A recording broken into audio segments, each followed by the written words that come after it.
గాలి దుమారం వచ్చి వాన వచ్చి మొక్కజొన్న చేను మొత్తం పడిపోయింది.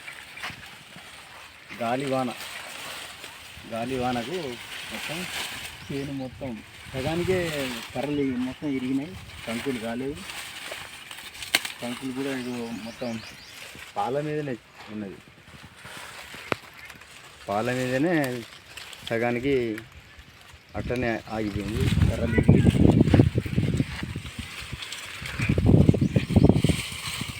ఏం కాలేదు.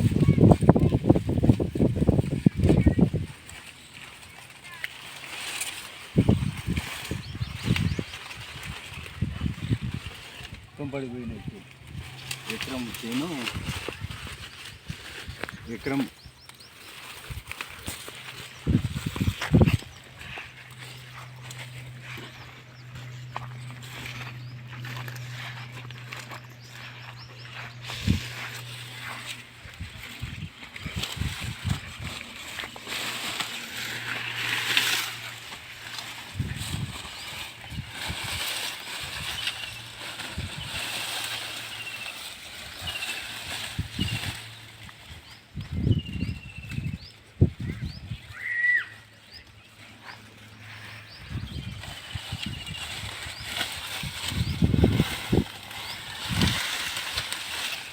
రెండు రోజులు వచ్చింది. గాలి వాన 2 రోజులు రావడంతో చేను మొత్తం ఎకరం 10 గుంటలు మొత్తం కింద పడ్డది.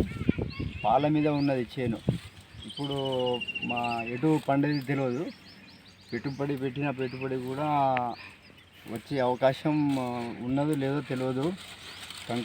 కంకులు ఇడిచిన తర్వాత మరి ఎన్ని క్వింటాలు అవుతుందో తెలియదు. కానీ ఇప్పుడు దాదాపు సగానికి ఎక్కువ నష్టం వచ్చింది. కంకులు ఏమో బాగా పెట్టలే, చిన్నగానే ఉన్నాయి. కానీ తీరా అయ్యే టైంలో కాళ్ళు వచ్చే టైంలోనే గాలి దుమారానికి మొత్తం చేను ఎకరం 10 గుంటల చేను మొత్తం అడ్డం పడ్డది.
మొత్తం ఇక్కడికి మొత్తం గాలి వచ్చి మొత్తం అడ్డం పడ్డది చేను.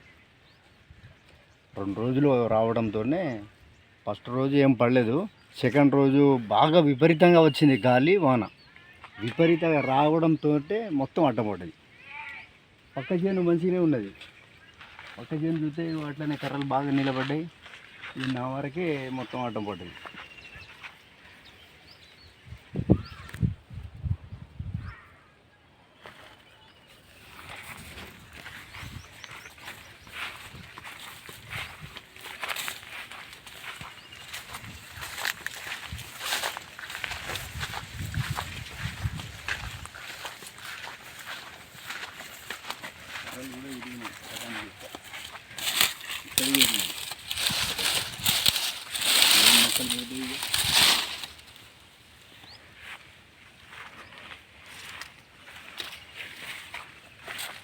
ఇక్కడ వరకు పడ్డది చేను.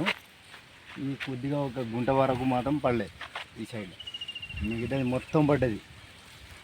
ఒక్క చేను పడలే. మంచిగా ఉన్నది, నీట్గా ఉన్నది. ఇది కానీ ఈ కొద్దిగా తేడాలోనే చూడండి ఒకసారి. దీనికి ఎంత తేడా, కనీసం ఒక గజం పెట్టే అంతలో ఇక ఇది పక్కెంబడి మొత్తం అడ్డం పడుతుంది.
కరెంటు కూడా లేదు.